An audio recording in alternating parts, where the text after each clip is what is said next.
Welcome back. This is the Ben Shapiro Show. We're taking your calls at 855-236-3228, 855-236-3228. Josh in Georgia, you're on the Ben Shapiro Show. Go for it, Josh. Hi, Ben. Hey, quick question. Aren't there laws already in place that prohibits the destruction of national monuments? Yes, there are. Yes, there are federal laws in place that prohibit the destruction of federal monuments. There are state laws in place that prohibit the vandalism of state and local monuments. All that stuff already exists. Correct, you are. The problem, of course, is that no one will enforce those laws. And this is happening largely at the local level. We saw this in Milwaukee, of course. In Milwaukee and Madison, they basically are just allowing people to knock over monuments at will. We saw this in Washington, D.C. It's terrible. I mean, it does demonstrate that when you have local authorities who are willing to allow lawlessness to run rampant, lawlessness runs rampant. That's why when President Trump issued like a new executive order, he didn't need to issue a new executive order. That was utterly unnecessary. It is already against the law to do the kind of stuff that he is now proscribing by law. But anything that signifies that the president is going to stand up to this is probably a good thing for him at this point, Josh. It's a source of high, right. To those of us who are law abiding, it is a source of high irritation that basically people are being allowed to go out in the streets and just rip down public monuments. I don't even care what the monument is. I really don't. I don't like some of these monuments. I think some of these monuments are bad. I don't mind if we get rid of some of the monuments through democratic vote, but I'm not for lawless mobs running through the streets, tearing things down in a law-abiding society. That's not how democracy is supposed to work. Right. I honestly believe if there's a monument for Alicia Garza, they'd probably tear that down too. Yeah, that's right. I mean, one of the things that many of the local authorities have decided probably is, better to let these people tear things down than to have an armed confrontation over the statue. They don't want the optics of defending a Confederate statue and then violence occurring. But guess what? You don't get to pick the property that you defend. You don't. The larger principle, which is that mobs don't go around running around tearing down property.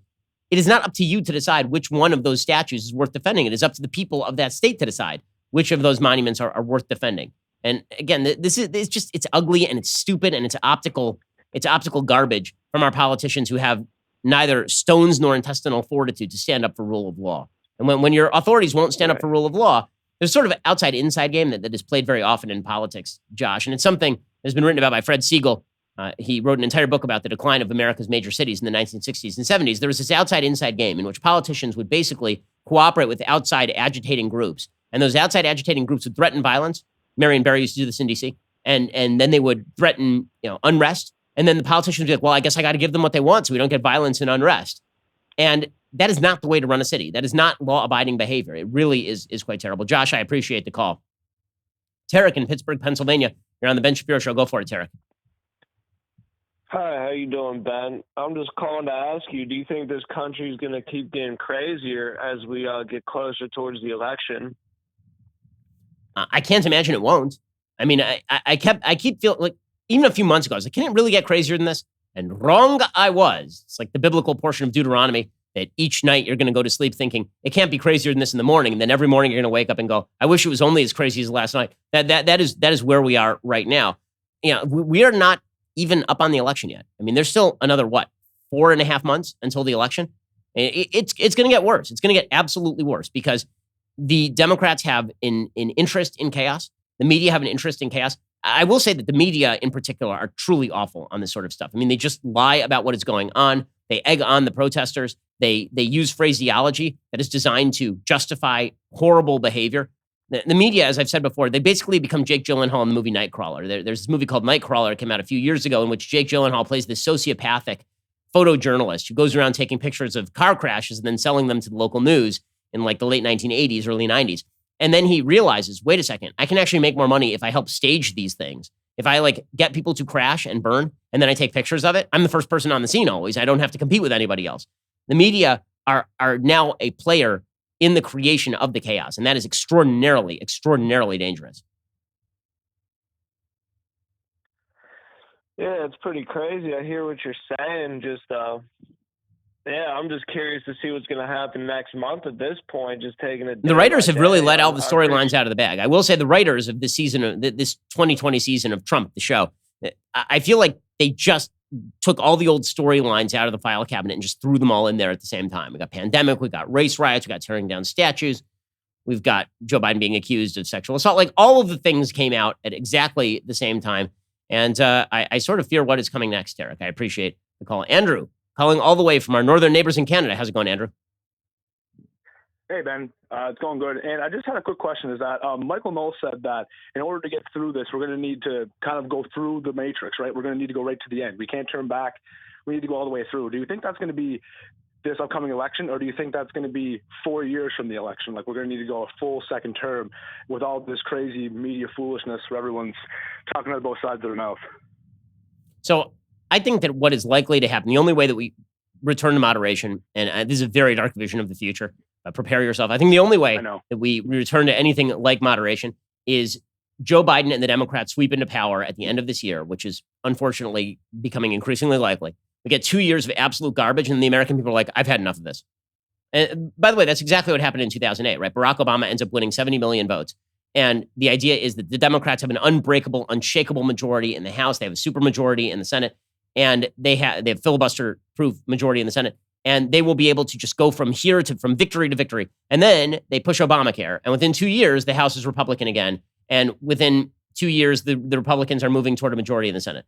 I think something very likely to happen. That is a high likelihood, because right now, basically the anti-Trump sentiment is driving the Democrats, but the cohesive program inside the Democratic Party, like the only cohesive body inside the Democratic Party are the radicals. The American people are not signing up for that. And parties routinely misestimate their mandate. They overestimate their mandate. George W. Bush famously said this in 2004, right? He won re-election, and then he said, well, I think I have a mandate. And the mandate was that he was going to be able to push Social Security privatization and immigration reform. He got neither of those things, and then he got shellacked in 2006 in Congress. I could easily see something like that happening coming up. But as far as the left moderating, if Trump wins, the left is absolutely not going to moderate. If Trump wins, then the argument is going to be that you guys, we nominated the moderate. We went with Joe Biden, the dead moderate, and he lost. So now we need to move even further to the left. It's no matter how you slice it, I think the next few years are going to be increasingly ugly. Well, thanks. I appreciate it. Yeah, there's some morosity for you. Hope you enjoyed that with your morning coffee. Mark in Illinois, you're on the Ben Shapiro Show. Go for it, Mark. Hey, Ben, how you doing? I was curious, do you think Hillary will wind up being indicted and do jail time? No. I think this has been litigated. I think that she will never be indicted. I do not think she will do jail time. James Comey let her off the hook. And because James Comey let her off the hook, she's not going to be re-prosecuted unless she's committed some additional crimes or new evidence comes to light, neither of which is the case. I mean, it is an unfortunate truth of life that Democrats are far more willing to use the official mechanisms of the law in order to get their friends out of prison and target their enemies. And I know people are going to say Mike Flynn here, except that Mike Flynn was actually targeted unfairly by the Obama Justice Department and the Obama FBI. So there are a bunch of holdovers there who are pushing the Flynn prosecution on the basis of a very, very slim read. Mark, appreciate the call. Jeremy in Illinois, you're on the Ben Shapiro Show. Go for it, Jeremy. Yes, Ben, I'm an avid listener, listen every day. And I'm a school teacher at a local district in Illinois, and we're being inundated with a lot of woke leftist books, specifically White Fragility. And we're being asked to read those to help better understand our implicit bias and understand our racial superiority, I guess they're trying to say, within our diverse school, about 40% African American and 60% white. My question is, how would you recommend going about maybe not promoting, but maybe talking to the school district about what the negative aspects of promoting these kind of ideology are within a school that is diverse? I mean, we're semi-rural, so we have conservatives, but I'm definitely in the minority within the school as a conservative within the union and things of that nature. So how could I better approach these ideas with my school district or within my building with my colleagues? So White Fragility is legitimately one of the stupidest and worst books ever written. It is a horrible book. It is a horrible book. In fact, I have a video that's coming out this weekend on YouTube in which I go in detail through White Fragility. It's a long video. I go through the problems of it, the stupidity of it, the arrogance of it, the self-centeredness of it. However, will I recommend that you send my video to your school board? I feel like that will have very little impact on your school board, considering the constituency of the school board. Instead, I would send them, there was an episode of a podcast called Blocked and Canceled by a couple of people on the left, Jesse Singal, who used to write for New York Magazine, and Katie Herzog, who used to write for the Seattle Stranger, deconstructing the book White Fragility and doing an interview with an African-American woman, I believe, who sat through the diversity training put forward by Robin DiAngelo. And it just exposes how terrible and cultish this book is. The real question here is, what exactly are these programs designed to do? And the real answer for a lot of school districts is, it's to alleviate accusations that they're racist. So much of this is about saying, you can't call me racist. I assigned Robin DiAngelo to everybody. I mean, this is why so many businesses do diversity training. It's not because they are deeply committed to the causes of Robin DiAngelo. It is because they believe that they are then protecting themselves from liability. You can't claim that we are systemically racist. We spent tens of thousands of dollars to bring in this white fragility author in order to speak to our people about why they are racist. And now here you are calling us racist. They're trying to buy absolution. And that's what these school districts are really trying to do. But, I mean, are they, the real question is, are they convincible? If they're convincible, then frankly, a simple read of the book should be enough to demonstrate how stupid the book is. I mean, it's a really, really bad book. But if they are not, I have a feeling that your school district is not really into the cause of promoting racial equality and racial understanding. They're much more into the cause of covering their own asses by assigning a bunch of pablum nonsense that basically suggests that one group in America is responsible for all sufferings of anybody who's a member of another group in America. And socioeconomics doesn't matter. None of that matters. The only thing that matters is race. It's a single factor analysis, which of course is the worst kind of sociological analysis. I totally agree with that. And I guess if I could have a second question about the 1619 Project. I'm a history teacher too. I don't really teach U.S. history, but I teach more like world history and geography. But with that, like, is there a way to, maybe, I don't know, maybe approach that as well within that book, or is that a separate issue altogether? No, I mean, this is definitely part of the broader rubric. I mean, the broader rubric here is that America is endemically evil. The white systems, like she literally says this, Robin DiAngelo, in her book, and so does Nicole Hannah-Jones, by the way. Things like individualism and meritocracy are in fact simply guised forms, guised visages of white supremacy. Nicole Hannah-Jones has a piece today in the New York Times Magazine about slavery reparations, in which she equates slave catchers with people engaging in stop and frisk in New York City, a policy that, by the way, disproportionately saved Black and Hispanic lives. The endemic stupidity of all of this is perfectly obvious to anyone. I mean, other Pulitzer Prize winners have critiqued Nicole Hannah-Jones's work and pointed out that there's so much of the 1619 Project that is just bunk. In fact, I have a new book coming out, How to Destroy America in 3 Easy Steps, in which I devote at least a couple of chapters to talking about the perverse view of history pushed forward by the far left. It's incredibly dangerous. And again, it is part of the same worldview. That worldview is America is endemically evil, that everything bad in America is actually what makes America special. So what makes America special is not our freedom and liberty, which are outliers in human history. What makes America what America is all of the evil things about America.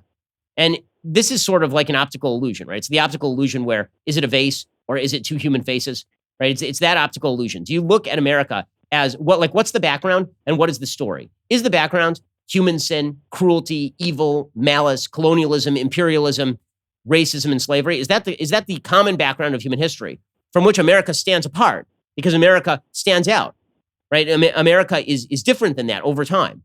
Or is the background of human history wonder and joy and innocence and Rousseauian new worlds in which everybody lives in peace and harmony with the birds and the animals? And then what really sets America apart is its cruelty and its malice and its evil. And I think it's pretty obvious which one of these is true and which one of these is false. But the version that is false has gained a lot of credence in recent years, as we have decided that the common state of man is decency and good, and yet we are all placed in chains. The men are born free and then placed in chains, as Rousseau suggested. Couldn't agree more. I appreciate it, Ben. Jeremy, appreciate the call.